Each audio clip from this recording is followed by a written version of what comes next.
Chef Talk with Kyle Cherek is brought to you by the following presenting sponsors: Mandel and the North End. For more information on these or other supporting sponsors, please click on the banner ads to the right of the Chef Talk episodes for links directly to their websites. For this Chef Talk with Kyle Cherek, I catch up with Nell Benton of the National here in Walker's Point.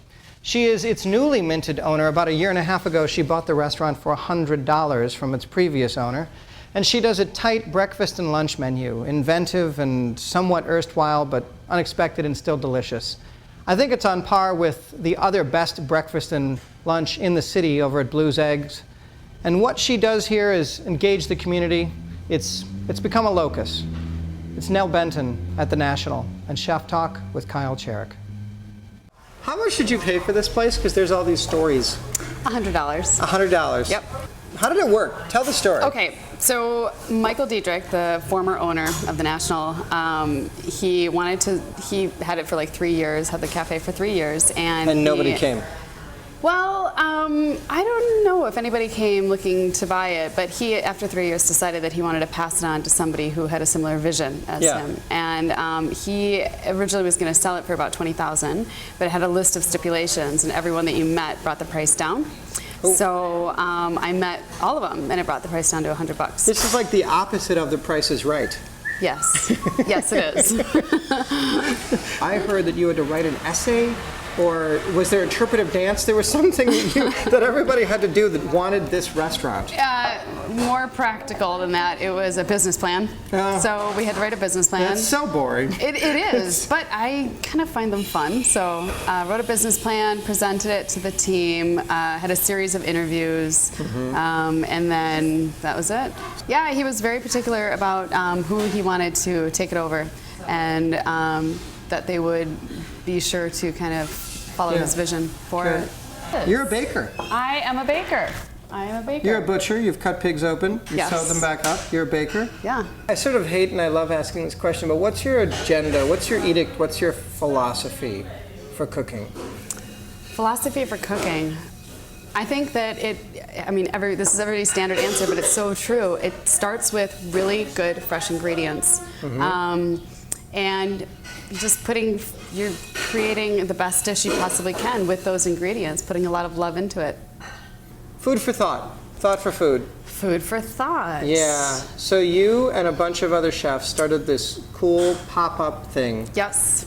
Not novel in the sense that pop-up dinners are kind of they've been around for a while, but how you guys are doing it and the fact that you came together. Yes. You tell that story. Okay. So the first dinner that we did, and this is Paul Zirkle from Duck, Gil Petrovic from Hi Hats, TKO from Buckley's. And Justin Ibrahimian from Stanford, and then me. And then Nell Benton. And the first dinner that we did, it was actually raising money and awareness for Parkinson's research. And we did that at Buckley's. And but you pick a different charity every time. We do, yep. Yeah. So we've done Big Brothers Big Sisters. We've done Joy House, a subdivision of Milwaukee Rescue Mission, benefiting women and children. And each time we pick a charity, do a theme, and then hold a dinner in a different venue. We charge $100 a head, and all of that money goes directly to the charity. So all these chefs donate their time and their skills to make this happen, and we love it because we love working with each other, and we learn from each other. Plus, it's benefiting a good cause. The kitchen in which you churn out your yummy things is, first of all, it's so cool. Those old freezer doors and things like that are, retro, original. It's like, it's a film set. They just wouldn't have to recreate anything. But it's also smaller than most people's fallout shelters in the 50s. Yes, it is. I mean, it's tiny. Did you train on a submarine to kind of acclimate to cooking at the National?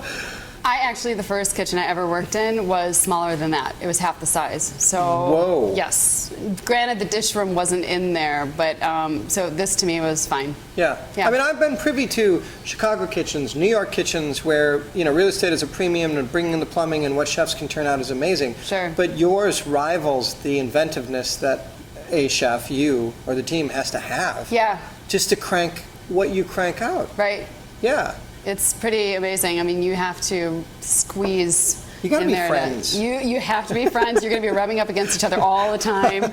You dance back there. Yeah, yeah. It's not a good place to have spatial issues. Nope. No. Huh.